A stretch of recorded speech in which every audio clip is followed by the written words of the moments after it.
chegamos em doenças relativamente mais complexas, que aí a gente dá uma parada para mastigar um pouco mais e analisar qualquer contexto que ela possa estar inserida.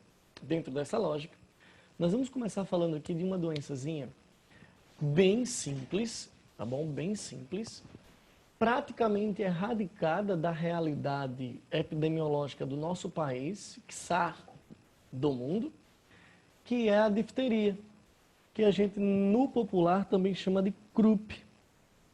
A difteria, meus amores, nada mais é do que um quadro infeccioso bacteriano de natureza respiratória.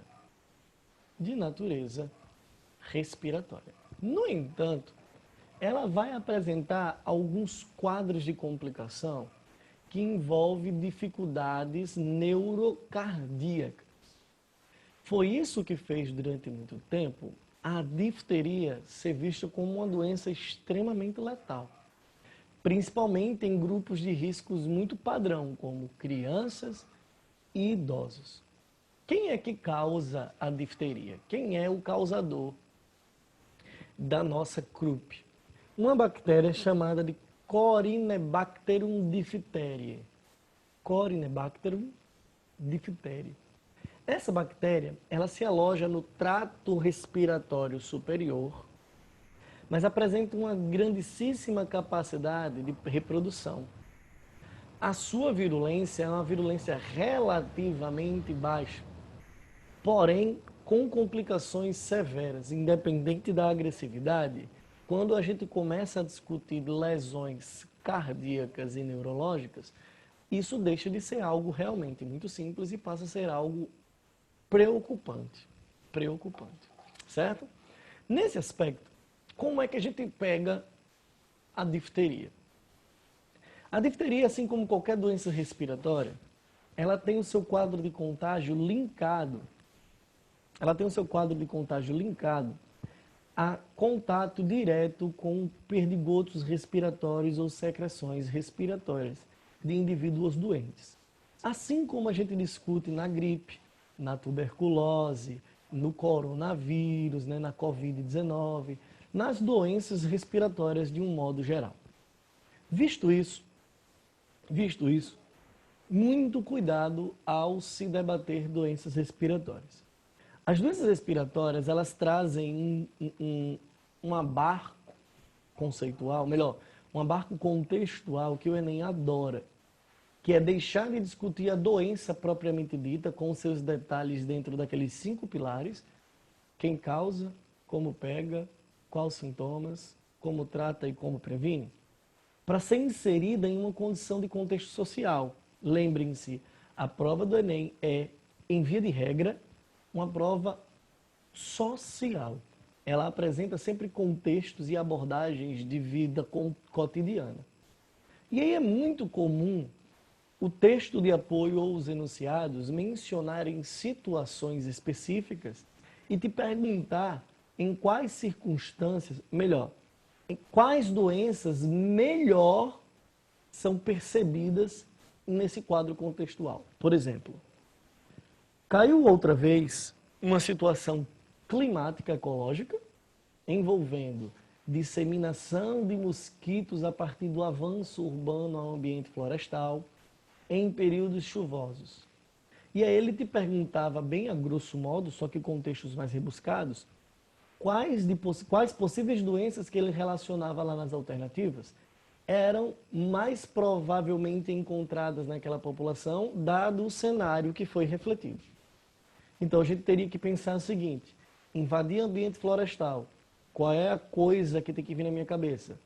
A possibilidade de vetores, a possibilidade de doenças endêmicas que são urbanizadas. E o ambiente chuvoso começa a trazer à tona a discussão sobre se esse vetor depende do ambiente aquático empoçado para se reproduzir, qual é a relação entre esses índices aumentados de chuva no ambiente urbano com o surgimento de determinadas doenças. E aí a gente começa a criar na nossa cabeça, a partir desse entendimento contextual, uma lista de doenças possíveis, as arboviroses como um todo, por exemplo. dengue, chikungunya, zika, febre amarela e por aí vai. Certinho? No caso da difteria, assim como doenças respiratórias de um modo geral, já caiu uma questão no Enem, não sobre difteria, mas doenças respiratórias, e ele nem mencionou qual classe de doenças, que envolvia a percepção seguinte. Tem-se, então, uma condição climática de baixas temperaturas e chuva. Então, o ambiente é frio. E aí ele conseguiria tirar de vocês a ideia de que doenças respiratórias têm o seu número de casos levantados, aumentados. Os picos epidemiológicos de doenças respiratórias, eles se dão normalmente, perdão, eles se dão normalmente em situações de dias frios ou de climas frios durante estações de ano esquecido. Por quê, professor? As alternativas discutiam. Ambiente frio é favorável para a reprodução do patógeno. O ambiente frio é favorável à sobrevivência da bactéria causadora. E onde, no fim das contas, não é exatamente isso. O ambiente frio, ele aumenta as chances de contágio de doenças respiratórias, porque a fim de fugir da condição do frio, nós nos mantemos em clausura. Nós normalmente ficamos dentro de casa, portas e janelas fechadas. A aproximação com outras pessoas são maiores, logo as vias de contaminação também são maiores. Vocês conseguem perceber que nós estamos trabalhando as doenças dentro de um protocolo de análise, mas o processo precisa ser visto a partir de um contexto. E é assim que o Enem vai cobrar essas doenças de vocês. Com a difteria não é diferente. Se é uma doença respiratória, ambientes de clausura devem ser evitados, porque se o contágio se dá por compartilhamento de objetos contaminados ou contato direto com essas secreções infectadas, quanto mais enclausurados nós estivermos, mais fácil dessa doença ser replicada, né? Ser replicada. Pois bem, quais são os sintomas clássicos da difteria? Inicialmente, quadros infecciosos inflamatórios de zona de orofaringe e às vezes nasofaringe.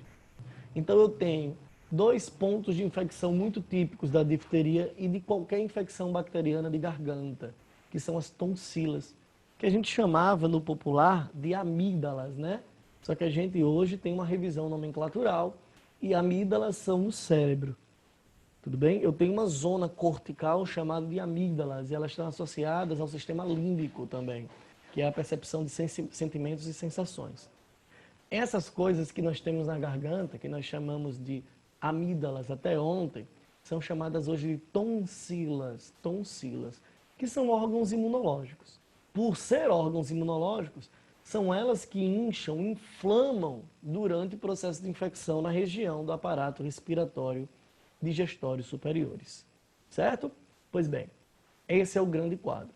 Como toda infecção um pouco mais severa, nós temos febre, né, inchaços das tonsilas e irritação nas zonas de mucosa dessa região, dificultando respiração muitas vezes, porque eu vou ter isso aqui mais fechado, ó. Então respirar é um pouco mais difícil, né? Mas principalmente dificuldade na deglutição. A garganta fica dolorida. Dali a um caso um pouco mais à frente, também por resultado dessas inflamações, você congestiona o seio nasal a partir da hiperprodução de secreção, advinda do processo inflamatório. Certinho? Além disso, eu posso ter um quadro de infecção secundária em decorrência da cultura bacteriana. E aí eu vou ter lesões de fibras cardíacas ou comprometimento na transmissão do impulso nervoso voltado ao controle desse ritmo de contração e relaxamento das fibras musculares do coração. E aí o grande problema da difteria é que quando esses níveis infecciosos chegam a populações extremamente grandes, eu vou afetar um músculo cardíaco que é extremamente importante para a nossa vida. Por conta disso, ela é extremamente letal. Melhor, ela foi extremamente letal. Por quê, professor? Porque hoje nós temos antibióticos extremamente eficientes no combate à difteria, ao croup, né? Que são antibióticos penicilínicos, ou a própria penicilina ou derivados dela, e a eritromicina, que é um antibiótico extremamente potente e eficiente, mas que a gente normalmente usa para tratamentos de infecções ou generalizadas ou de culturas bacterianas diversificadas, já que é um antibiótico de largo espectro, não é um antibiótico extremamente específico, tudo bem? E a gente deixa a difteria dentro de um contexto histórico porque ela está em vias de erradicação. Tudo isso porque nós temos todo um conjunto vacinal eficiente para essas doenças respiratórias, sobretudo a difteria, tá? A difteria. A difteria, assim como a coqueluche, foram duas doenças que causaram estardalhaço no planeta, tá bom? Inclusive, coqueluche passou a ser sinônimo de coisa que viraliza, coisa que atinge muita gente muito rapidamente, né? Vocês não usam esses jargões hoje, mas quando eu era criança, os adultos costumavam discutir assim. Uma coisa que pega muito fácil e todo mundo gosta ou adere era a coqueluche do momento, né? A coqueluche do momento. A gente tem as modinhas. De tanto que a coqueluche, assim como a difteria, representava esse quadro de disseminação extremamente rápida e virulenta. Por sorte nossa, as vacinas chegaram e interromperam todo esse quadro. E assim como a difteria, a coqueluche também está um pouco à margem das doenças de relevância no nosso país e no mundo. Elas estão em via de erradicação, ainda bem, tá bom? A vacina utilizada como método profilático é a tríplice bacteriana. E aí eu prometo a vocês que quando eu terminar as doenças bacterianas, eu vou fazer uma mini aula só sobre vacinas. Por isso é importante, a gente está decorando essas vacinas, aquilo outro, é importante entender o contexto vacinal. Decorar as vacinas e o que, é que elas tratam só cai em vestibulares extremamente tradicionais e chatos, como por exemplo o vestibular da UNP.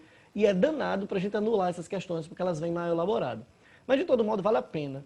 Tá? Eu vou trazer uma cartela de vacinação toda preenchida, eu consegui de uma pessoa uma cartela real, né? E a gente vai discutir o que cada uma daquelas vacinas trata ou previne e por que é utilizada aquelas vacinas naquele período de desenvolvimento do bebê, ou da criança, ou do adulto, tá bom? Rafaela perguntou, professor, se não for fugir muito do assunto, poderia explicar por que fazem a cirurgia para remover as tonsilas? O senhor falou que elas fazem parte do sistema imunológico e eu fiquei confusa. Explico agora, tá, Rafa? Explico agora. Deixa eu mostrar aqui uma coisa para vocês, após finalizar esse contexto. Além da vacinação, uma outra forma de prevenir essa doença é tratar os doentes.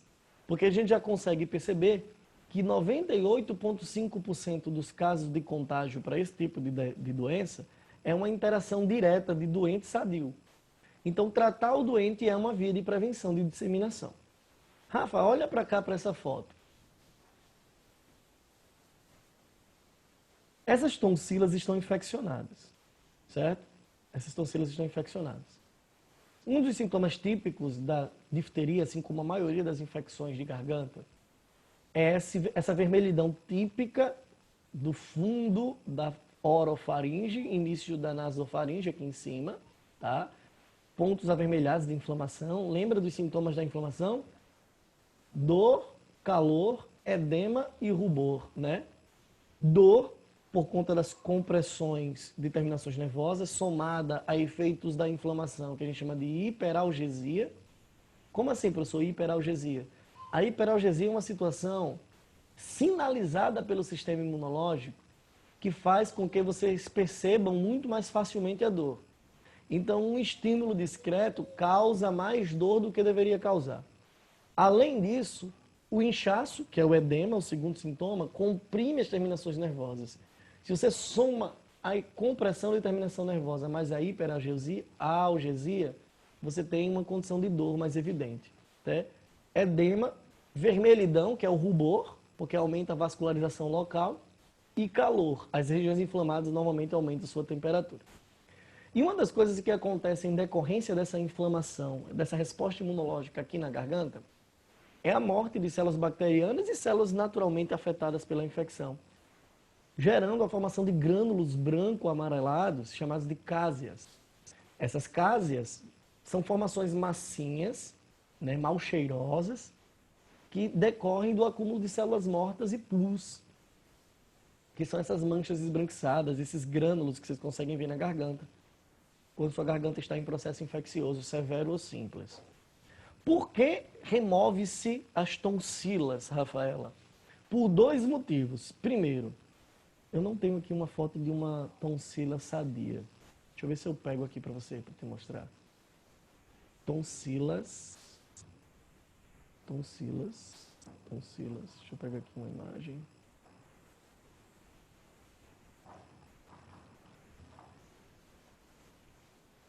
Pronto, eu acho que essa aqui dá para a gente discutir. Eu vou rapidamente interromper esse compartilhamento, crianças, para compartilhar uma imagem aqui, tá bom? Rapidinho, eu juro a vocês que é rápido. Aqui. Olha só. Talvez você não consiga ver com muita nitidez, mas aqui estão as tonsilas, ó. Tá? As tonsilas, ela tem buraquinhos, ó, naturais, ó. Tá vendo buraquinhos? Elas são estruturas imunológicas que a gente chama de estruturas trabeculadas. Trabeculadas, elas têm furacos, que é a mistura de furos com buracos. E esses furacos, eles são ambientes ótimos para se alojar sujidades e agentes infecciosos.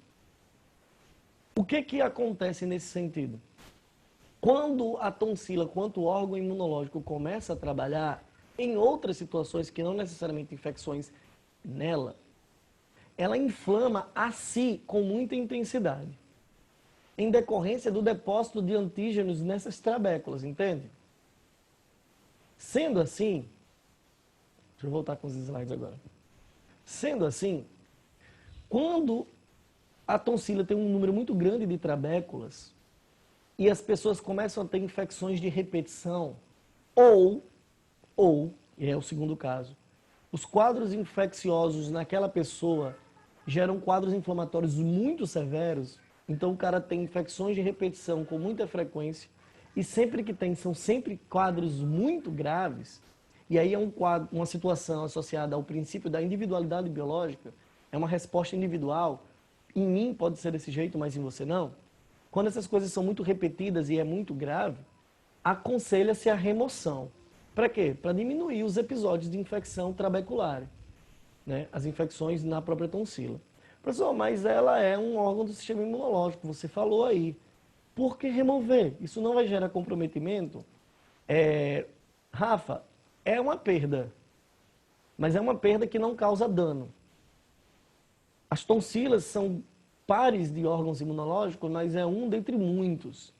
Então eu não vou ter comprometimento severo na minha imunidade, apesar de que remover um aparato do seu corpo nunca é a melhor escolha. Mas entre mortos e feridos, você consegue entender? Então, para evitar crises de repetição muito severa devido ao seu comportamento específico, a quadros de infecção, a gente remove. É algo que a gente pode trazer como analogia as ideias da remoção do apêndice, por exemplo. O apêndice está lá, mas não causa problema nenhum. Quando ele inflama, você tem que tirar. Você tem prejuízo do risco da cirurgia. Mas a falta do apêndice não vai lhe causar maiores problemas, assim como a falta das tonsilas. Ainda que as tonsilas não sejam órgãos vestigiais, são órgãos funcionais. Mas por uma questão de qualidade de vida, a gente opta por tirar em algumas situações. Assim como o baço. Só que o baço normalmente só é removido quando você tem lacerações com sangramentos severos ou infecções que são raras. Não é muito comum infecção de baço, né? Então, lacerações indicam a necessidade de remoção. Mas o baço e as tonsilas são órgãos funcionais, tá bom? O apêndice são órgãos vestigiais, eles não têm função específica. A gente remove só em condições de emergência. Show? Deu certo? Perfeito. A próxima doença é uma doença de infecção de natureza intestinal, tá? De doença intestinal. Conferindo aqui o áudio, ver se ele está tudo ok. Oi. Ok. Show, tá perfeitinho. Seguindo. Tô preocupado com o áudio desde a aula de ontem. Ontem deu um pau danado aqui no áudio, foi uma confusão. Eu estava no YouTube com 1.200 alunos. E aí meu áudio começou a frescar. Mas enfim, vamos lá. Preste atenção. A disenteria bacilar, também conhecida como shigellose, em decorrência dessa moça aqui, ó,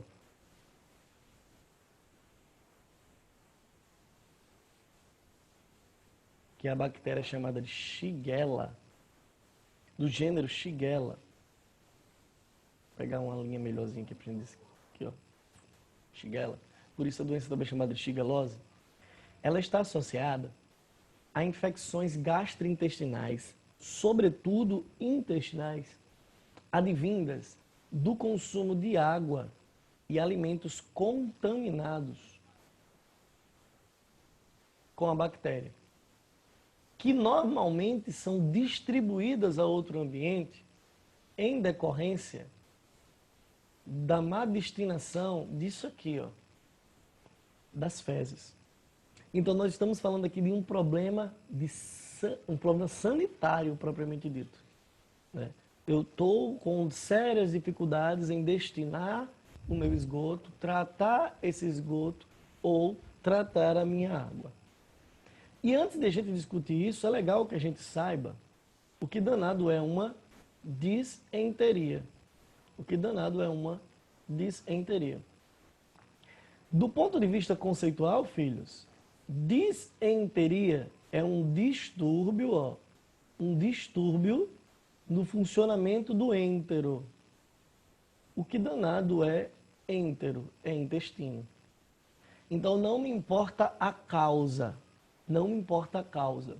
Se o seu intestino não está funcionando como deveria, você está em uma situação de disenteria. Primeira coisa. Não é desinteria, como mamãe e vovó sempre falou a vida inteira. É disenteria. Certo? Disenteria. E como é que a gente pega shigelose? Comendo água e alimentos contaminados. Ou até mesmo manipulando esses substratos com mão contaminada. Então você vai no banheiro, não lava as mãozinhas, né, porquinho? Pega um sanduba, ó, ou então rói as unhas, ó. Sacou a lógica? E aí você tem a contaminação feita. A nossa shigelose é caracterizada por um quadro de infecção intestinal rápida e aguda, fazendo com que os nossos intestinos inflamem em termos práticos. E o resultado disso é que o epitélio intestinal, que é responsável pela absorção dos nutrientes, água e afins, não vai fazer como deveria. E aí eu vou ter retenção de produtos intestinais sem absorção favorável. Resultado, eu vou ter um acúmulo de substratos fecais ou pré-fecais nas alças do intestino grosso. Somado a isso, eu tenho uma condição inflamatória no epitélio que gera, então, no somado, todos os sintomas esperados.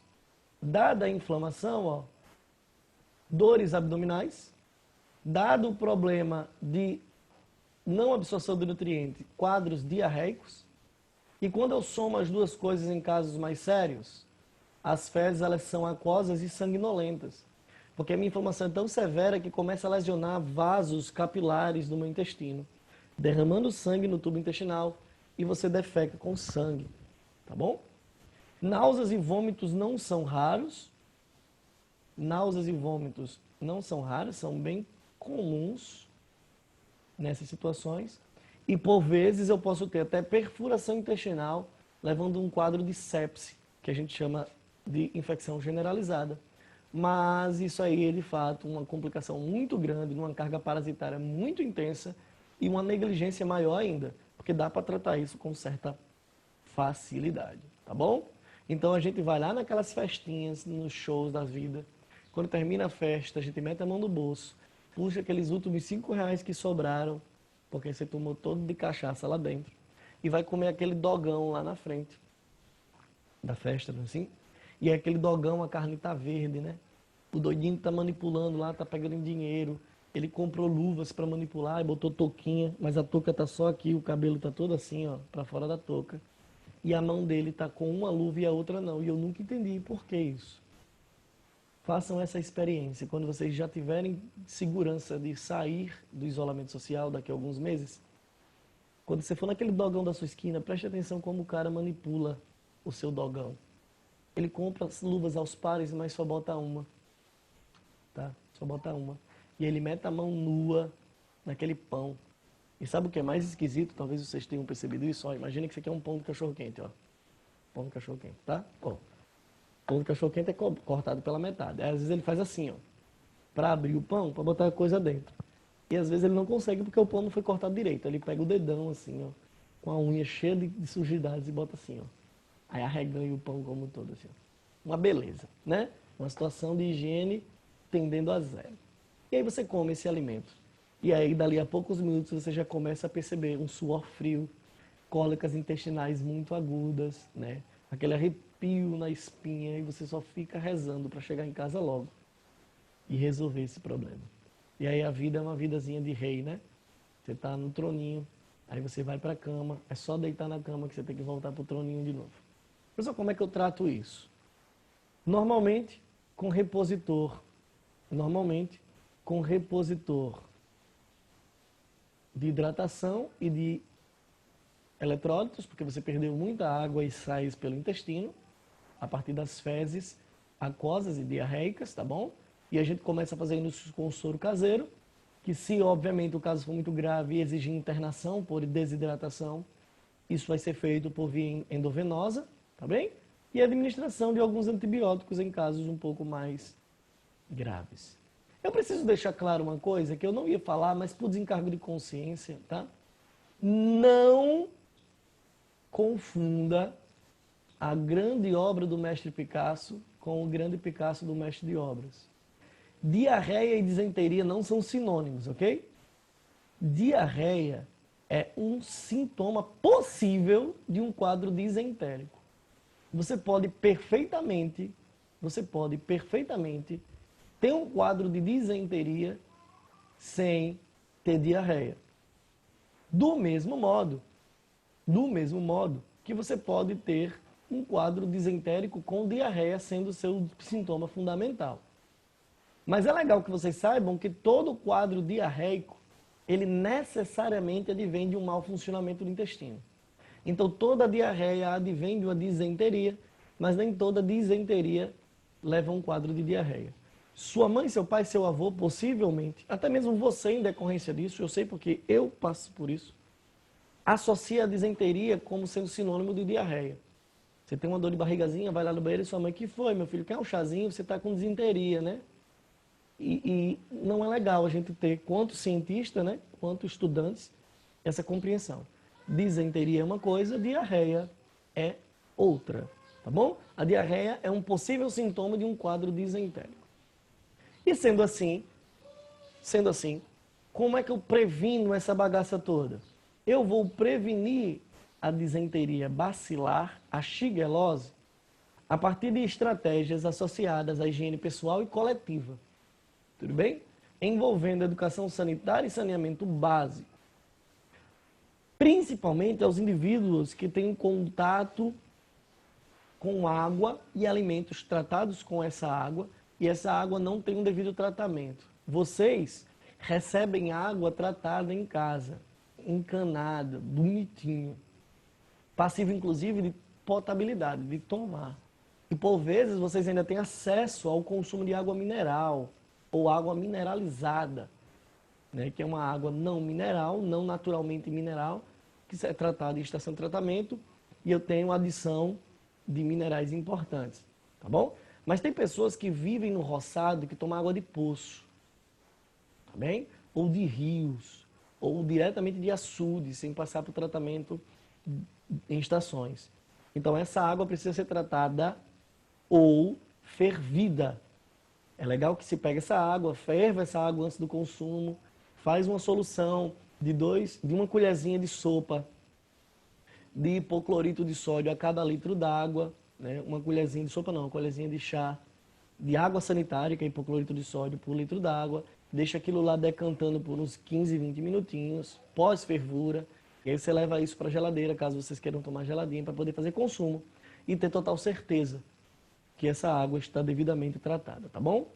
Tudo bem? Ainda temos realidade de pessoas que não têm acesso à água devidamente tratada no nosso Brasil baronil. Tudo bem?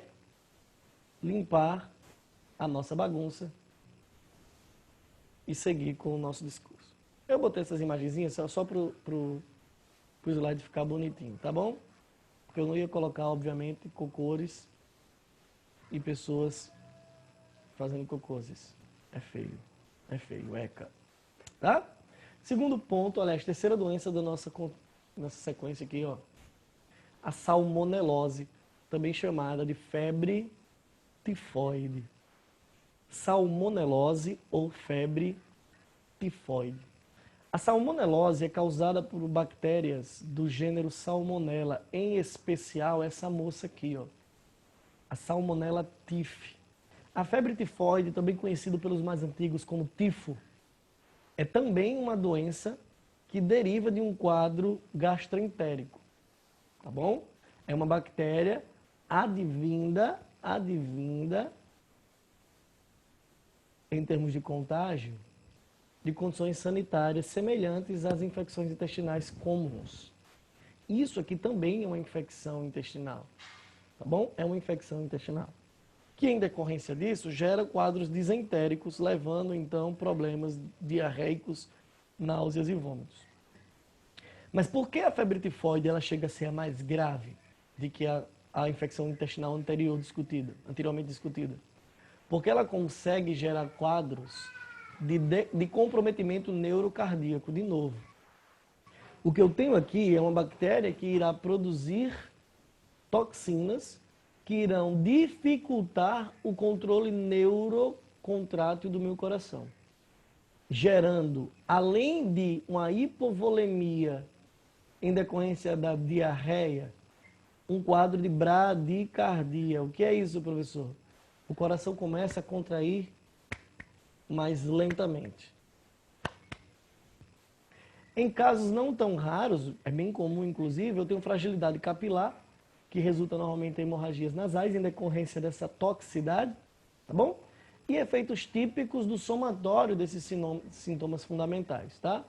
Fraqueza e fadiga letárgica em decorrência da redução do volume sanguíneo, tá bom?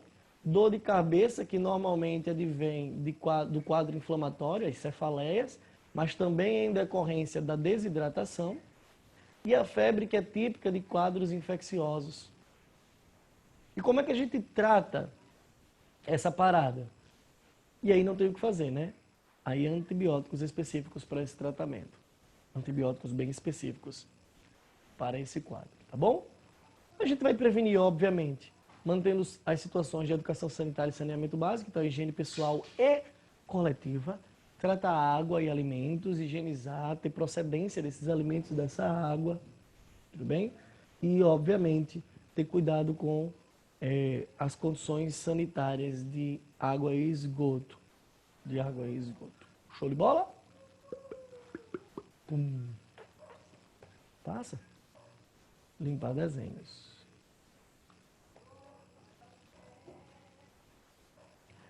Eu coloquei essas imagens aqui só para gerar reflexo de dois contextos importantes, tá? Ou pelo menos minimamente curiosos. Em algumas circunstâncias, as bactérias contidas em ambientes insalubres, como ambientes de água não tratada ou ambientes cujo esgoto está exposto, são ambientes contendo muitas moscas, aquelas moscas que a gente encontra em casa, né? Em algumas circunstâncias, as moscas varejeiras, não a mosca da fruta, tá bom? Essa mosca mais tradicional, a da gênero Drosophila. Essas moscas, elas são moscas que depositam suas larvas em matéria orgânica em decomposição. Então, tudo que for ambiente podre ou contaminante é chamativo para essas moscas. E ela pode perfeitamente tatear esse ambiente e voar por dentro de sua casa, pousando em seus alimentos. E ela vai lá, ó, higieniza suas antenas e suas perninhas, tá? E deposita toda essa sujidade no seu alimento. As moscas têm base sensorial nas pernas e nas curtas antenas. Então elas sempre vão estar limpando as perninhas, jogando essa sujeira fora, principalmente no ponto onde ela pousa. E aí quando você faz ingesta desses alimentos, se eu tiver um número de contaminantes muito grandes nessa porção do alimento, você pode sim ser ser paciente de tipos de infecção intestinal dos mais genéricos possíveis. inclusive o tifo, certo? Então é legal manter alimentos de natureza orgânica, morta, como carne, peixe, cobertos quando não utilizados ou dentro da geladeira, congelados, até para não putrefar. E o lixo sempre ensacado e devidamente fechado, para poder evitar a atração dessas moscas, tá bem? E um outro contexto que eu trago para vocês é um contexto de pessoas que precisam de água, mas o acesso à água não é muito fácil.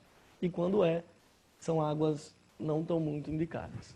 Essa criança aqui está fazendo uso de um aparelho que é um purificador imediato de água. Eu tenho aqui estágios de filtração. Isso aqui é uma estação de tratamento portátil, literalmente. Nós vamos encontrar nesse aparelho filtros, filtros biodigestores de natureza de carvão ativada, né? Eu vou ter ambientes de fluoração.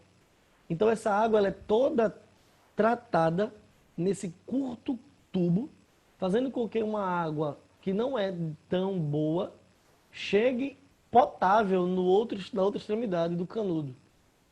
E isso é uma solução biotecnológica interessantíssima, tá? Interessantíssima. Usa-se muitas pesquisas para a produção de coisas desse tipo, para distribuição em ambientes não muito favoráveis, como, por exemplo, militares que vão para a guerra ou vão fazer missões em ambientes cuja água não é lá, essas coisas, ou eles são obrigados a tomar água de rio e lagos. Eles não podem se dar o luxo de adoecer durante a missão, então usa esse tipo de coisa. Ou até mesmo para questões humanitárias, né? Por exemplo, um ambiente foi devastado por um tsunami ou um terremoto, e aí precisa tratar a água de qualquer coisa para poder esse pessoal não morrer de sede. Então esses aparatos são utilizados nesse sentido. São tecnologias simples, porém caras, né? Produzir uma coisa dessa não é barato, mas obviamente quando essa tecnologia for popularizada, ou se houver necessidade de popularizá-la, esse preço deve cair. E obviamente que essa terceira imagem aqui é só uma brincadeira. Um molequinho colocou um cooler e um dissipador térmico de energia para sinalizar quadros febris muito severos, porque eu queria preencher o espaço do slide e eu achei essa foto tão fofinha. Aí eu botei esse fulanozinho aí. Tudo bem daqui? Vamos ao tétano. Vamos ao tétano. Deixa eu ver como é que está aqui nosso áudio. Alô, alô? Áudio legal? Oi? Uhul! Tá massa. Vamos nessa. Filhotes, o tétano é uma doença extremamente séria, tá bom? E ela é causada pela toxina produzida por essa moça aqui, ó, a Clostridium tetani. Clostridium tetani. A Clostridium tetani, na realidade, do gênero Clostridium como um todo, vocês vão ver que existem outras priminhas delas aí. A Clostridium tetani é uma bactéria anaeróbia restrita. Então, ela só vive em ambiente anaeróbio. E ela é esporulante. Ou seja, ela forma endósporo de maneira tal que ela consiga resistir muito bem a ambientes oxigenados. Show de bola? Essa tal Clostridium tetani, ela produz uma toxina, uma neurotoxina, que afeta as vias nervosas de relaxamento muscular. E aí senta que lá vem uma história. O seu músculo contrai e relaxa mediante ações nervosas distintas.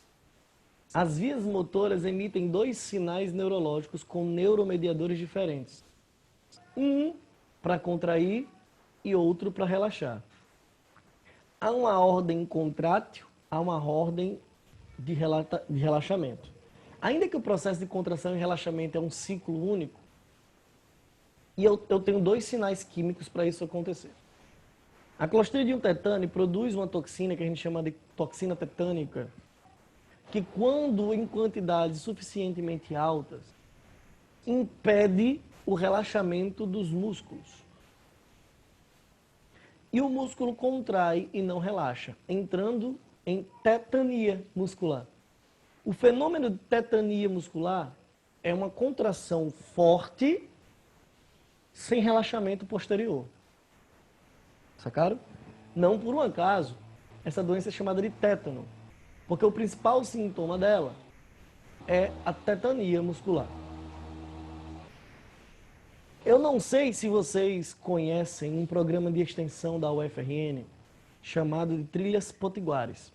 Eu tive o prazer de participar das Trilhas Potiguares no meu último ano de faculdade, em 2009. Na verdade, eu participei 2 vezes, 2007 e 2009. E lá em 2009, a gente visitou as Brenhas das Brenhas. O que é o Trilhas Potiguares? Eu não sei nem se ainda existe. Seria até bom saber. O Trilhas Potiguares é o seguinte, é um projeto de extensão em que a universidade elenca 2 professores coordenadores, na minha época era só um, né? Um professor adjunto da universidade, normalmente funciona como um coordenador que monta várias equipes multidisciplinares de estudantes. Então, o meu coordenador era um médico infectologista, professor do UOL, e a gente tinha 2 biólogos, 2 farmacêuticos, um odontólogo, um biomédico, um pedagogo, e existiam 2 outros caras que éramos em 10 e eu não lembro exatamente quais eram as especialidades desses caras. E a gente faz ações multidisciplinares em interiores ou em zonas muito afastadas do nosso estado. Então lá a gente fazia palestras de saúde, de sustentabilidade agrícola, porque a gente sempre ia para regiões de povoamento agrícola, então eu tive o prazer de trabalhar a parte técnica de compostagem, né, de aproveitamento de resíduos, né, de tratamento secundário de água para quem vivia só de poço e rios, um bocado de coisa. E uma certa vez a gente lidou com uma família em que uma das suas crianças teve tétano, estava com tétano na realidade, e a gente presenciou uma crise, que obviamente, na época eu estava na faculdade, quando eu percebi eu achei parecido, mas eu não sou clínico, mas o nosso orientador era e ele viu, né? E o que vocês conseguem perceber no ataque de tétano é algo semelhante a isso aqui, ó. Isso aqui é uma pintura, tá? Que refletia justamente essa mazela. Mas o que é que você consegue perceber nessa pintura que tem de reflexo semelhante a essa criança? Os músculos se contraem muito violentamente, sem nenhum tipo de quadro de relaxamento posterior, gerando toda uma distonia corporal. O corpo ele perde totalmente o controle de posicionamento, né? Se você colocar uma criança com crise tetânica, botar aqui, ó, se vocês colocarem aqui um tamborete e na cabeça dela uma mesa, vocês podem empurrar ela aqui no meio, ó, que ela não enverga nem a pau. Pode apoiar assim no meio, ó, empurrar, que ela não apoia nem a pau. Quem já teve a experiência de sentir dor de cãibra, sabe como é ruim. E cãibra é uma fibrilação, nem é uma contração. Se você imaginar que quase todos os músculos do corpo dessa criança está contraindo no seu potencial máximo, sem relaxamento posterior, você deve prever a dor que uma criança dessa não deve sentir. Certo? Então, é uma doença assim grave. A pessoa mata? Mata. Em quais circunstâncias?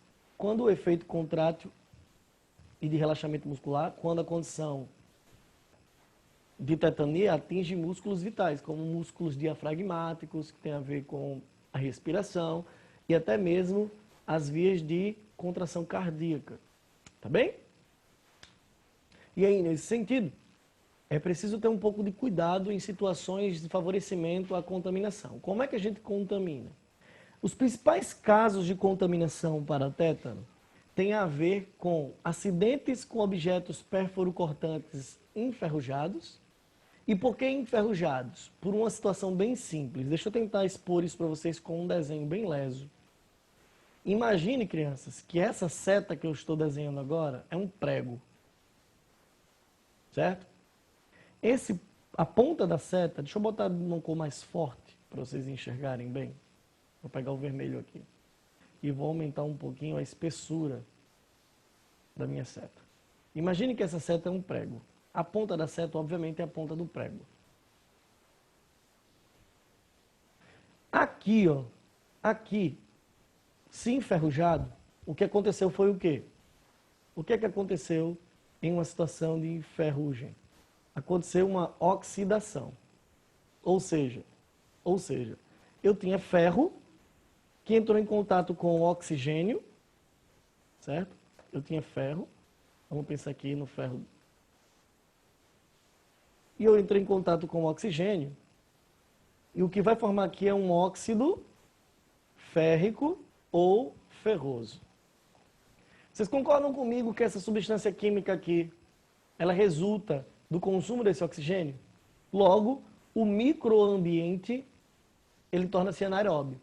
Se os esporos da bactéria estiverem aqui, elas retroagem e voltam a funcionar. Elas voltam a ser uma bactéria ativa. Porque o microambiente aqui, ele é anaeróbio. E aí eu tenho produção de toxinas. Uma outra coisa que pode acontecer, e é um tanto quanto mais grave, é esse objeto perfurocortante ter os esporos, mesmo não sendo favorável ao desenvolvimento dele. E aí quando você se fura, os esporos entram na sua fisiologia. Encontrando um ambiente anaeróbio, meu irmão, já era. Aí Raíssa perguntou assim, ó. Perdão. Em caso de crise não há o que fazer? A, esperar. E levar, obviamente, no meio tempo, o garoto ao médico.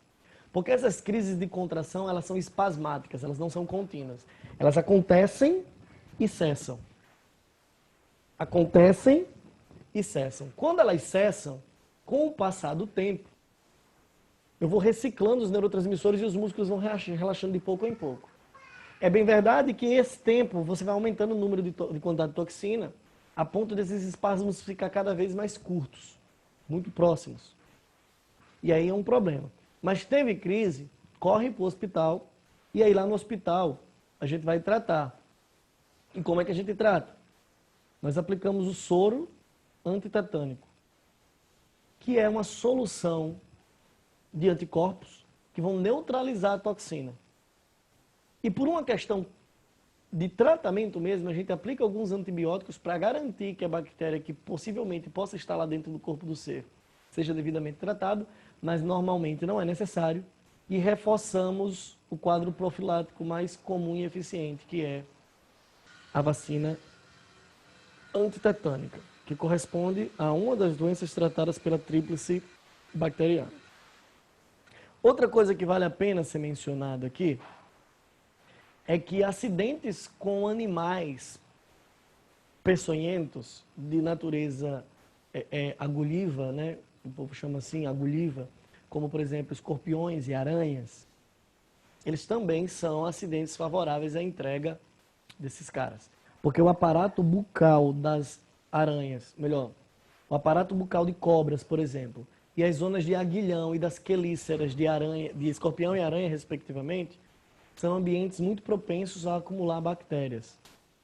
Então é muito comum, quando você leva uma picada de escorpião ou uma picada de cobra, você corre para o hospital, vocês vão tomar o soro contra os possíveis venenos desses animais, mas imediatamente depois vocês reforçam a vacina antitetânica. Reforçam a vacina antitetânica, justamente para evitar qualquer tipo de caso secundário de tétano. Certinho? Sucesso? Sendo assim, a gente segue adiante. Só mostrando aqui de novo a imagem para vocês. Pessoal, esses slides já foram entregues à coordenação, possivelmente já está disponível para vocês, certo? Só para lembrá-los.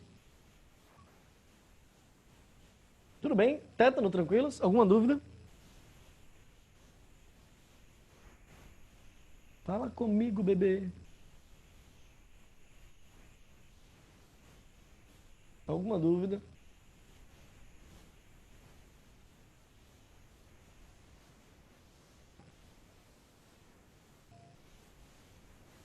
Possivelmente não, vocês estão calados e quem cala consente.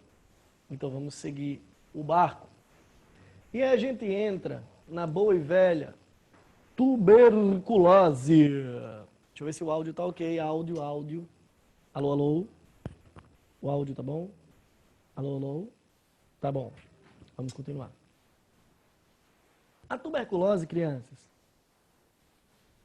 é uma doença extremamente perigosa, hoje muito bem controlada e contornada pela situação clínica da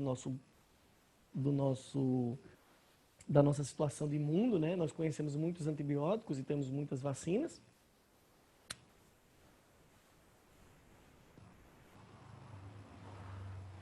Mas ainda assim, a tuberculose é uma doença extremamente grave, que pode levar a óbito. Quem é que causa a tuberculose? A tuberculose é causada por um moço chamado de Mycobacterium tuberculosis. Mycobacterium tuberculosis, está aqui ele, ó. O bom e velho bacilo de Koch. Bacilo por ser uma bactéria bacilar e de Koch em homenagem ao cientista que descobriu e descreveu o quadro patológico. A tuberculose ela se caracteriza por ser um quadro infeccioso de trato respiratório inferior. Ou seja, eu estou falando de um problema que começa a se agravar nas zonas de brônquio, bronquíolos e onde a doença de fato é perigosa, nos pulmões.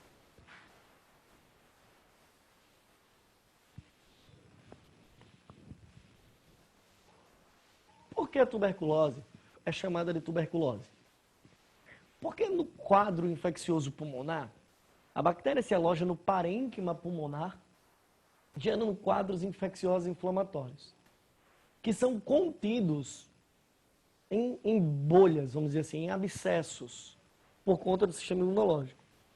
Esses abscessos são chamados de tubérculos pulmonares. Bem? Tubérculos pulmonares, por isso tuberculose.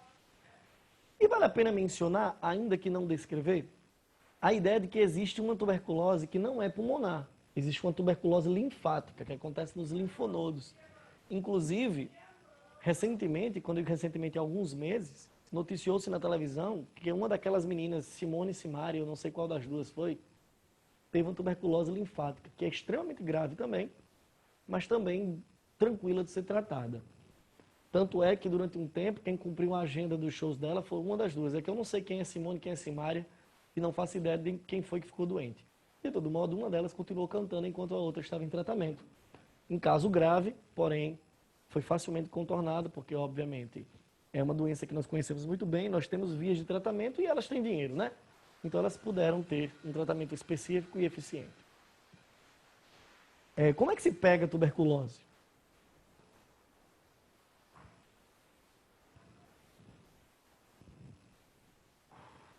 Assim como qualquer quadro de doença respiratória, pelo contato com perdigotos e secreções respiratórias infectadas. Certo?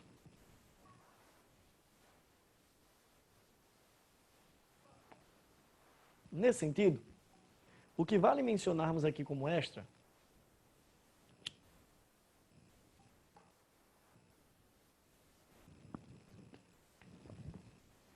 em comparação com as demais doenças respiratórias, desculpa, gente, é porque eu estou um pouco sufocado aqui em crise alérgica. Eu vivo com crise alérgica, enquanto essas obras aqui dos vizinhos não pararem, eu estou lascado. Mas vamos seguir. E, enfim, o que torna a tuberculose um tanto quanto mais grave é a virulência desse bactéria. Ela é extremamente agressiva e tem um progresso relativamente rápido, certo? Então é interessante que o paciente diagnosticado com tuberculose, ele passe pelo menos o início do seu tratamento isolado. Isolado literalmente, de preferência nos primeiros momentos em um ambiente só dele, onde a gente não possa compartilhar talheres, copos, garrafas e afins.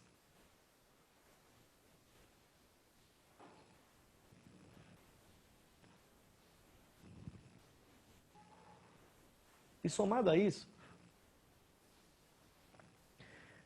isso, nós temos situações de tratamento de uma bactéria que ela é bem resistente à ação tóxica de medicamentos. Por isso que o tratamento da tuberculose é muito longo, muito longo. Rafaela disse aqui assim, ó, eu vi em algum lugar que tuberculose é muito comum em prisões. É sim, por uma questão de sanidade, né? Um paciente em meio a uma célula que era para conter 10 presos, tem 40. Né? Então, é quase que inevitável uma disseminação em massa disso aí. E muitas vezes os presos do nosso país, ou de sistemas prisionais um pouco mais deficitários e caóticos, assim como o nosso, apresenta problemas de alimentação, esses caras não são muito saudáveis, eles têm uma vida extra-prisão que não foi muito bem feita em termos de sanidade, de vacinação e tudo mais, fazendo com que o ambiente prisional seja um ambiente de disseminação de muitas doenças. A tuberculose, a sarna é muito comum, piolhos, ectoparasitas como um todo é muito comum, e ISTs também são muito comuns em prisões, tá, Rafa? E quais são os sintomas clássicos da tuberculose? A tuberculose ela começa a se manifestar com uma tosse constante e persistente por pelo menos 3 semanas. Que boa parte das vezes começa com uma tosse seca, depois extremamente carregada com secreções. Essa secreção é muito viscosa e normalmente com um verde muito forte. Começa-se a ter febre, e essa febre é uma febre sazonal. Você tem febre muito alta ali no final da tarde, início da noite, até finalzinho da noite. E uma sudorese noturna, muito intensa, combatendo essa febre. Então você tem febre à noite e acorda bem sem febre. Febre à noite e acorda bem sem febre. Há uma sazonalidade bem cíclica dos quadros febris. Desencadeando também em decorrência da infecção, a falta de apetite. E em decorrência disso, um emagrecimento e uma falta de disposição. Por conta, obviamente, de supressão, de entrega energética a esse indivíduo que não está, obviamente, se alimentando direito. Quando esses quadros já são pulmonares e os tubérculos já estão devidamente alojados, eu tenho lesões pulmonares de microvasos, que faz com que surja o sintoma mais característico da tuberculose, que é a hemoptise. Hemoptise. Hemoptise. É assim, ó. Hemoptise. Que nada mais é do que o escarro sanguinolento. O escarro com sangue. Com sangue. Justamente por conta das lesões desses benditos tubérculos que lesionam vasos sanguíneos. E aí quando o camarada puxa a secreção, ó, e escarra, pum, vem aquela goipada com bastante sangue, tá bom? Não ache por um acaso que se porventura vocês cuspirem agora, ter um pouquinho de sangue, vocês estão com tuberculose, tá bem? Isso precisa estar associado com outros sintomas, porque por vezes você machucou a garganta, você está com gengivite, certo? E isso pode levar também raios de sangue no seu cuspe. Mas, se você tem isso somado a outros sintomas da tuberculose, é bom procurar um médico. O diagnóstico é feito por uma análise clínica gratuita, feita em qualquer unidade de base de saúde, que a gente chama de teste do escarro. O camarada pega uma placa de Petri, uma vidraria de laboratório, com um meio de cultura, você dá uma goipada lá, leva para o laboratório, pigmenta aquele escarro e olha no microscópio. E a gente procura no microscópio, na imagem do microscópio, a presença do bacilo. Se o bacilo estiver lá, positivo, você já começa o tratamento de imediato. Como é que a gente trata a tuberculose?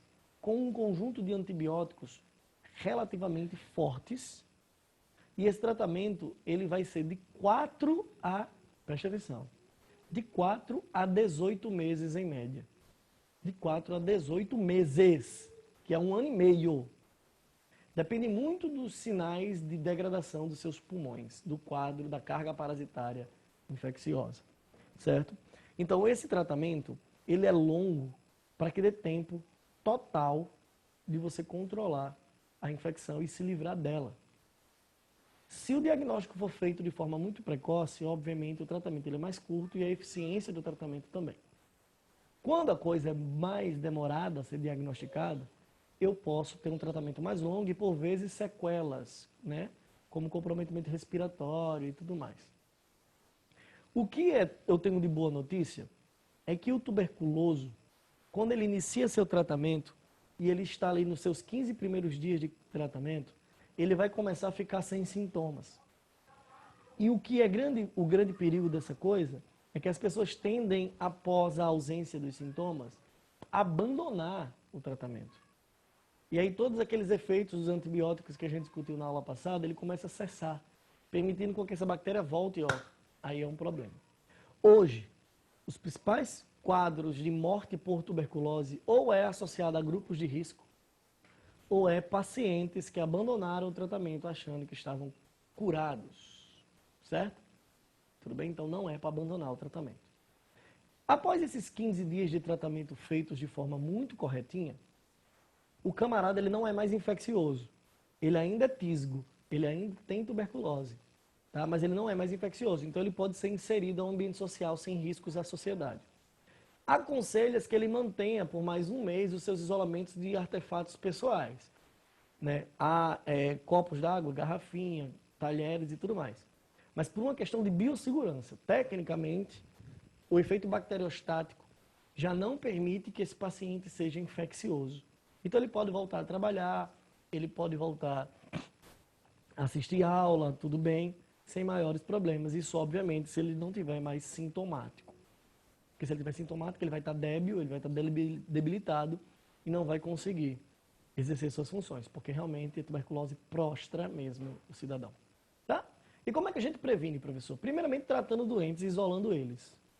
Primeiro ponto importante. Evitar compartilhamento de objetos que venham nasal, venham à via oral, com pessoas que tenham sintomas ou traços próximos dessas doenças respiratórias. Ou seja, é uma condição típica de profilaxia respiratória, certo? Mas o principal quadro profilático é essa aqui, ó. A vacina BCG, que é, talvez, a primeira vacina que um cidadão toma quando nasce, após nascer, melhor dizendo. Primeiros dias de vida, um pouquinho mais lá para frente, você toma a BCG. A BCG é aquela que causa aquela marquinha no braço, né? A tradicional marquinha no braço aqui assim, ó. Não dá nem para ver a minha porque a câmera não é muito bacana. Certo? Ela é uma vacina, se eu não me engano, ainda hoje, aplicada por um quadro de microagulhas de pistola, né? É uma vacina peridérmica, porque eu preciso de dosagem intradérmica, desculpa, de dosagem entregues de pouco em pouco, para poder dar tempo de um potencial imunológico ser grande o suficiente para ser uma memória super duradoura. E a BCG, ela não previne tão somente tuberculose, ela também imuniza a criança a uma penca de outros quadros pulmonares, como pneumonias bacterianas, certo? Então, além da tuberculose, eu evito quadros infecciosos de bronquíolos, alvéolos e algumas pneumonias bacterianas muito comuns, principalmente causado por um primo da Mycobacterium tuberculosis, que é a Mycobacterium pneumoniae, que causa algumas pneumonias bem graves, bem severas. Não tão graves quanto a tuberculose, mas que sim é um risco muito grande, principalmente quando falamos aqui de crianças e idosos ou imunossuprimidos, como quem está em tratamento de câncer ou está com câncer em remissão ou aidéticos, tá? Raíssa perguntou, professor, por que fica essa marca? Isso é uma cicatriz, porque na realidade as microagulhas meio que mordem a sua derme, ó. Ela faz isso. E aí, como é uma ferida dérmica, a cicatrização ela é fibrosa, então aparece lá. Mas para aplicações modernas, algumas crianças nem têm cicatriz. Tá? Existem alguns tipos de aplicações que são menos invasivas. Normalmente, quando a vacina é dada em meio privado, onde eles pagam muito mais caro por ela, às vezes a criança nem tem cicatriz. Nem tem cicatriz. Mas como no público a gente tem que trabalhar com a relação custo-benefício, ainda se trabalha com a aplicação mais antiga e acaba lesionando o tecido dérmico, causando a cicatriz.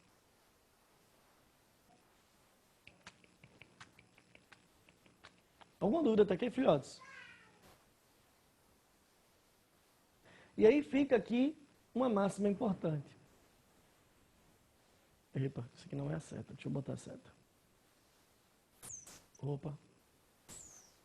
A falta de programas de vacinação associados a más condições de habitação e subnutrição causam índices muito altos de mortalidade sobre doenças respiratórias, em especial a tuberculose.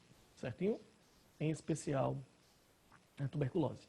Precisamos ter um pouquinho de cuidado com situações desse tipo. E é aqui nessa situação que entra a discussão dada aí, citada pela colega, sobre presídios. Tá bom? Não precisa ser presídios. Eu posso pensar em hospitais de campanha de baixo controle sanitário. Eu posso pensar aqui em situações de países emergentes ou países que têm condições hospitalares muito precárias. Eu posso pensar aqui em países extremamente pobres ou que tem boa parte da sua população abaixo da linha da pobreza. Eu posso falar aqui em situações de pessoas que vivem em situação de rua, tá bom?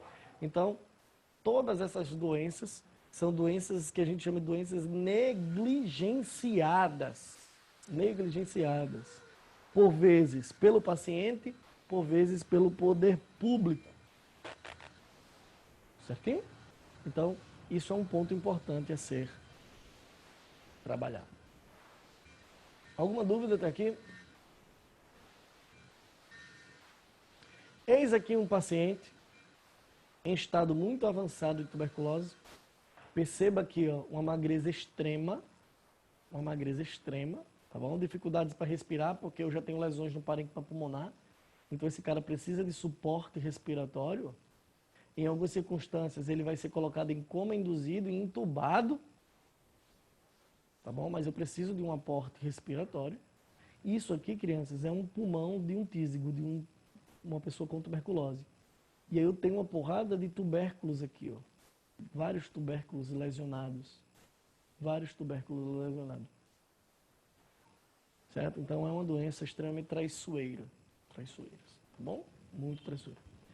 Vale ressaltar que a tuberculose matou muita gente famosa, tá? Se vocês levarem em consideração o contexto histórico, artístico, a geração romântica quase toda morreu de tuberculose. Eu não sei dizer se o caso mais notável, mas vocês podem lembrar, por exemplo, da morte de Castro Alves, que escrevia muito pelos escravos e tinha um pensamento de liberdade e sociedade muito característico, mas ele foi privado de sua liberdade em decorrência da doença. Ele teve que ser isolado, foi morar numa casa da família. Castro Alves é um cara que tinha uma relativa boa condição financeira, tinha uma casa no meio, nas montanhas, ou num ambiente mais paisagista, onde ele podia respirar ar puro, e esse era o tratamento que se tinha até um tempo desse. Diagnosticou-se o paciente como tísigo, que era chamado assim antigamente. Ele teria, obviamente, que se manter isolado e sair da cidade grande e respirar ar puro. Então, normalmente, os pacientes eram todos mandados para o campo. O pensamento não era nem só da qualidade de vida ao paciente, mas era também prevenir que a doença se consolidasse no ambiente urbano, que, em tese, é mais poluído. E eu estou falando de uma coisa do século passado, início do século passado, tá? É um dia desse. A gente veio tratar a tuberculose do século passado, no meio do século passado para cá. Isso é uma coisa de 60, 70 anos, quando a gente dominou as práticas de uso de antibióticos, tá? A partir da descoberta de Alexander Fleming, lá com a penicilina. Então, a tuberculose matou muita gente e mata ainda muita gente por negligência. Mas nós temos todo um aporte hoje que torna com o tratamento da tuberculose e a prevenção dela algo muito efetivo e tranquilo de ser executado. Tá bom? E a gente passa adiante. E entramos numa doença que é muito rara hoje em situações atuais, mas não foi assim durante todo o tempo. Eu, ainda criança, lá para os meus 10, 11 anos, presenciei, historicamente, uma pandemia de cólera. Depois, a cólera virou uma condição endêmica de situações desfavorecidas socioeconomicamente. Mas a cólera foi, sim, uma pandemia. Tá? Não tão muito brutal quanto essa que nós estamos vivendo agora, mas foi algo que preocupou muita gente. Linda perguntou, professor, a taxa de negligência aqui no Brasil com as vacinas básicas é alta? Já foi menos, tá, Linda? Os quadros de vacinação tinha sido... É muito bem cumprido. É muito bem cumprido. Só que nos últimos 5 anos nós temos um movimento antivacina, um negacionismo científico absurdo. Isso tem aumentado significativamente. E por mais incrível que isso possa parecer, essa negligência com vacina está mais associada a grupos mais bem favorecidos socioeconomicamente. O público mais abastado, a galera que tem um pouco mais de grana, elas são mais céticas ou preferem abraçar essas causas anti-ciência. Então, nos últimos 5, 10 anos, nós temos esse problema, sabe? mas a negligência maior não está sendo com o quadro vacinal, está sendo com o tratamento.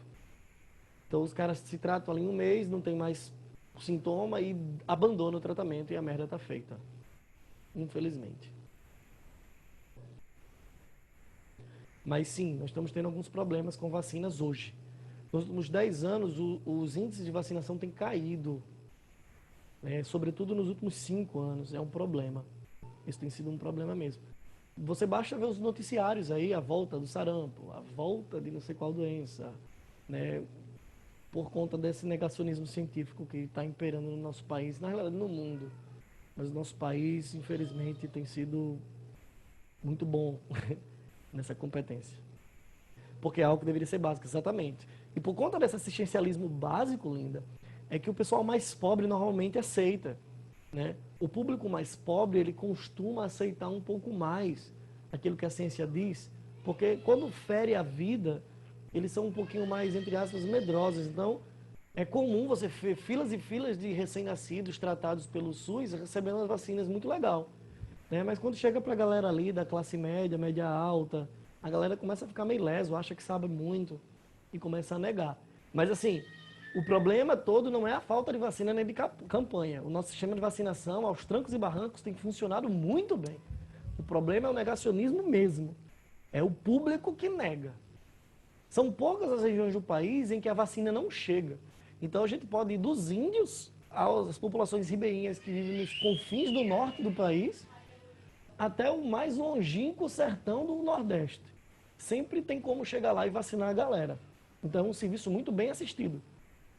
Daí a pensar que os pais devam levar as crianças a vacinar e concluir que esses pais não querem fazer isso é outro problema. Certo? Sossegado? A cólera causada pelo Vibrio cholerae, a Rafaela colocou assim: o senhor vai falar sobre superbactérias? Vamos. Então, eu já fiz esse comentário lá na aula de seleção artificial em evolução, mas a gente retoma aqui no final das doenças, não se preocupe. Vi um artigo da Ada Ioner falando sobre isso e dizendo que daqui a alguns anos se tornará um enorme problema. Já é um enorme problema, tá, Rafa? Já é um enorme problema. Nós já temos algumas doenças bem graves, cujos antibióticos descritos pela ciência já estão com efeitos muito reduzidos. Nós já temos um quadro de infecção renal cuja bactéria ela é resistente a todas as formas de antibiótico que a ciência tem hoje. Pode ser que amanhã descubra-se algo novo, tá? Mas nós já temos sim superbactérias extremamente complicadas. E existem algumas superbactérias que elas são super não pela seleção de resistência, mas porque elas são super virulentas. Existe uma doença chamada de gangrena de Ranvier. Deixa eu ver se eu acho isso aqui para vocês rapidinho. Me dá um minuto, deixa eu pesquisar aqui. Gangrena de Fournier, deixa eu ver se eu acho, que é conhecida no jargão médico popular da bactéria comedora de carne. Ela é uma bactéria de altíssima virulência, que gera sepse em pouco tempo. Normalmente, os antibióticos não têm tempo hábil para fazer efeito e o camarada morre por apodrecer literalmente de fora para dentro.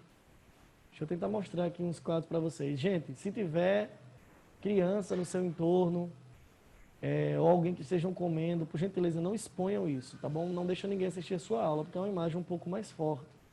Mas é tudo pelo bem da ciência. Ó, a gangrena de Fournier gera situações de necrose. A bactéria necrosa os tecidos e literalmente te come de fora para dentro.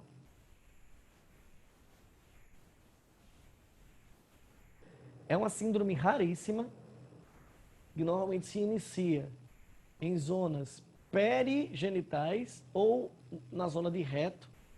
É um ponto muito específico aqui na virilha. Aí o cara literalmente começa a apodrecer. Se o diagnóstico for feito minimamente tarde, não tem mais o que fazer não. O camarada fica em tratamento, o cara fica recebendo bombas e bombas de antibióticos, internados, mas normalmente gera sequelas severas ou até mesmo óbito, porque o cara pode entrar em sepse, velho. O cara pode ter uma infecção generalizada em decorrência disso. Olha essa condição. Ó. Então é um quadro infeccioso que literalmente te come por situações tão atípicas, tá? E literalmente você apodrece. Olha aí, Beatriz diz, minha avó teve essa doença, o cheiro é insuportável. Sim, é um cheiro de carne podre mesmo. É muito, muito, muito complicado, tá? Então, bactérias desse tipo ainda respondem bem aos antibióticos, mas ela naturalmente já é uma superbactéria porque ela tem uma virulência e uma capacidade reprodutiva muito violenta. Tudo bem? Muito violenta mesmo. Mas existem bactérias tão graves quanto que não respondem mais a antibióticos, tá, Rafa? Ou não respondem tão bem. E aí nos sobra tentar fazer associações de antibióticos e aumentar a dose. E por vezes o tratamento fica muito grave, muito severo. Esse tratamento acaba prejudicando a ação hepática, a ação renal. Então você trata uma coisa, mas gera outro problema. Esse é o grande problema das superbactérias. E algumas, como eu disse agora há pouco, nem tratamento tem mais. Nem tratamento tem mais. Quando elas vêm a responder a antibióticos, as doses estão muito altas e essas doses muito altas já são tóxicas demais a ser aceitas como um tratamento.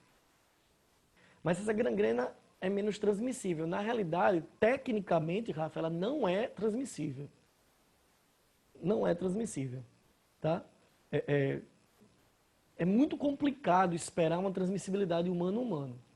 Mas, assim, supondo que biologia não é matemática, a gente não tem 100% de condição, o contágio, sim, é muito, muito, muito menos comum. A gangrena de Fournier é muito, muito rara, é uma doença extremamente rara. Tá? Bem rara mesmo. Eu não sei nem se eu tenho aqui um dado estatístico. Deixa eu tentar aqui para vocês. Gangrena de Fournier. Taxa de contágio. Deixa eu ver se a gente encontra aqui. Tem um artigo aqui que está me dando.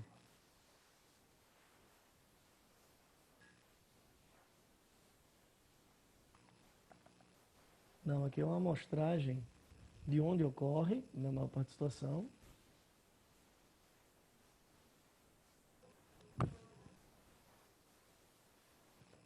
Eu não vou conseguir achar agora um dado estatístico seguro, preciso pesquisar com mais carinho.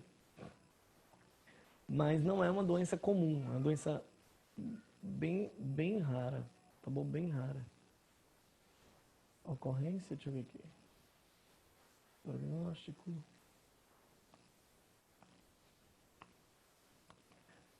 Não, eu não tô... Eu não consegui aqui rapidamente, numa pesquisa muito rápida, um dado estatístico seguro. Mas a gente sabe que essa fascite necrosante, que é outro nome chamado para ela, normalmente mata entre 25% e 52% dos casos, tá bom? E essa letalidade aumenta, obviamente, quanto mais frágil for o paciente, o idoso ou imunocomprometidos, certo? Isso é bem lógico se pensar. Por isso o perigo da automedicação, né, prof? Sim, Linda, sim. Foi Linda que falou? Foi. O perigo da automedicação é aquela história. Ninguém vai atirar a primeira pedra porque todo mundo já fez essa merda, tá? Mas é uma das ações mais idiotas que uma pessoa pode ter, principalmente quando se trata de doenças graves. Porque você tem que entender que um fármaco é uma droga. Ela vai ter uma ação benéfica e um prejuízo secundário. Quer seja por efeito colateral da própria droga, quer seja por mau uso das dosagens devidas. Além disso, eu tenho todo um comprometimento do sistema de saúde, dependendo de qual seja a droga que se use indiscriminadamente. Os antibióticos, eles são agentes de seleção artificial, cara. A gente seleciona artificialmente novos patógenos. A gente não pode fazer esse tipo de coisa. Deixa eu ver aqui uma coisa. Não pode fazer esse tipo de coisa, tá? E a gente faz, né? A coisa com o antibiótico melhora um pouco recentemente quando se implantou a lei de obrigatoriedade da retenção de receita na farmácia. Mas ainda assim tem gente que burla isso. E, obviamente, o uso do medicamento como um todo não deve ser feito sem prescrição. Até um mero remédio para dor de cabeça virou um problema ao longo do tempo. Lembra que eu contei a história para vocês do paracetamol? A gente tem o paracetamol vendido a 125 miligramas lá atrás. Hoje você vai escutar a compra de paracetamol de 500 a 750 miligramas, que já é uma dose extremamente tóxica para o seu fígado, é um problema. Então, se medicar é um problema, sem prescrição médica ou farmacológica, tá bom? Prescrição médica em decorrência do diagnóstico e orientação farmacológica por conhecer a droga em si. Então, muito cuidado com o hábito de automedicação. Tá tudo bem, crianças? E aí, para a gente terminar o dia de hoje, a cólera bem rapidinho. A cólera é um caso de disenteria extremamente grave, tá? Então, nada que a gente falou sobre quadros disentéricos.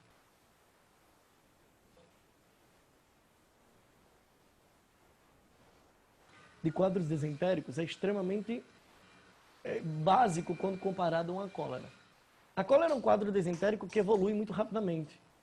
E o danado do paciente vem a óbito justamente porque ele desidrata muito rápido e tem todo um colapso infeccioso e uma desnutrição muito severa. Quem é que causa? O víbrio colérico, conhecido também como vibrião do cólera, né, por motivos óbvios. Né? O gênero víbrio são só vibriões. E é batizado de víbrio colérico porque é causador da cólera. Cólera significa ira, né, do ponto de vista etimológico.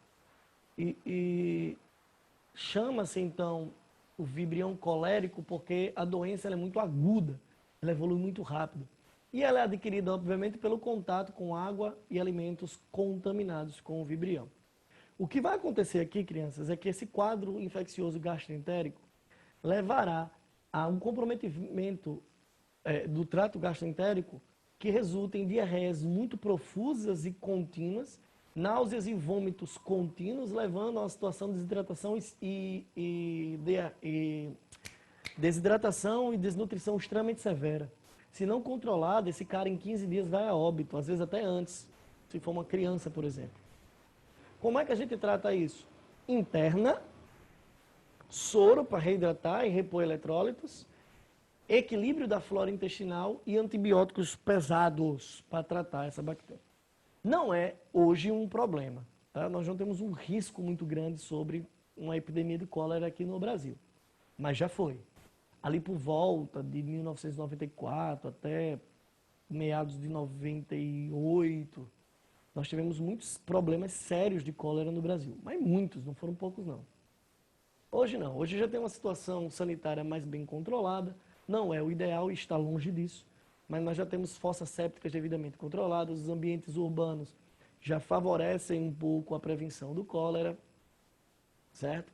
E a gente já tem um controle sanitário que permite diminuição do número de casos, favorecendo então o tratamento dos casos que venham a ocorrer. Então nós não temos mais picos epidêmicos do cólera, pelo menos não a níveis preocupantes. Tá bom? Mas como é que se previne isso? Educação sanitária e saneamento básico, não tem para onde correr. O que a gente sabe hoje, do ponto de vista técnico, já calculado com caneta e papel, é que se nós investíssemos em saneamento básico, se nós conseguíssemos aumentar o nosso investimento em pelo menos 50% em saneamento básico, nós íamos economizar 70% de dinheiro em saúde. Veja bem, gastar 50% a mais, a gente gasta muito pouco com saneamento no Brasil, muito pouco mesmo. Se a gente aumentar o nosso gasto, que já é pouco, em 50%, o que ainda continuaria pouco, permitiria uma economia de 60% a 75% de investimentos na saúde pública, no atendimento básico. Vê como o saneamento ele é importante. Tá? O governo votou agora o novo marco do saneamento no Brasil, que tem coisas boas que vão acontecer se ele for sancionado, mas também tem coisas que são estranhas, mas é melhor do que nada. Pelo menos alguém está discutindo saneamento no Brasil. Certinho? E o Rio Grande do Norte estava em ritmo de caixa em sanear 100% de Natal e de Parnamirim. Natal por medida do Estado e Parnamirim por medida do próprio município. Mas tanto uma obra quanto outra parou. Né? Faltou grana, teve que tirar a grana daqui para jogar em outro canto por uma condição emergencial, principalmente do ponto de vista do Estado, por conta do colapso econômico decorrente do governo anterior. Agora, com a pandemia, ninguém está pensando em infraestrutura, pensar em saúde, mas tudo indica que Natal e Parnamirim venham a ser as únicas... Aliás, que Natal venha a ser a única capital do Brasil 100% saneada nos próximos anos, se, obviamente, a galera não negligenciar os investimentos daqui por diante. E Parnamirim vai ser uma das únicas cidades de pequeno porte, do ponto de vista populacional, apesar de ser região metropolitana da nossa capital, que também será 100% saneada. Mas o caso de Parnamirim vai demorar um pouquinho mais. Tá bom? Tudo bem, crianças, até aqui? Show de bola? E a gente fica por aqui. Faltam algumas pouquinhas doenças, principalmente algumas ISTs.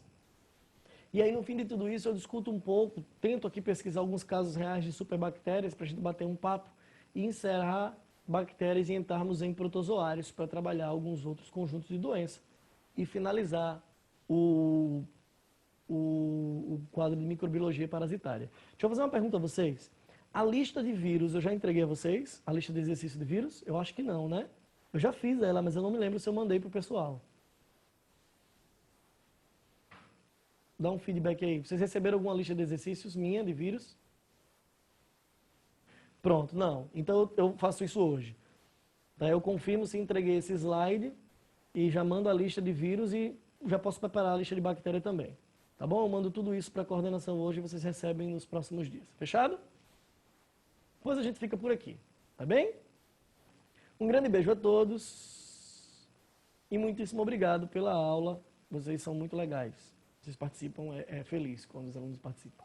Um beijo e até a próxima aula, se Deus quiser.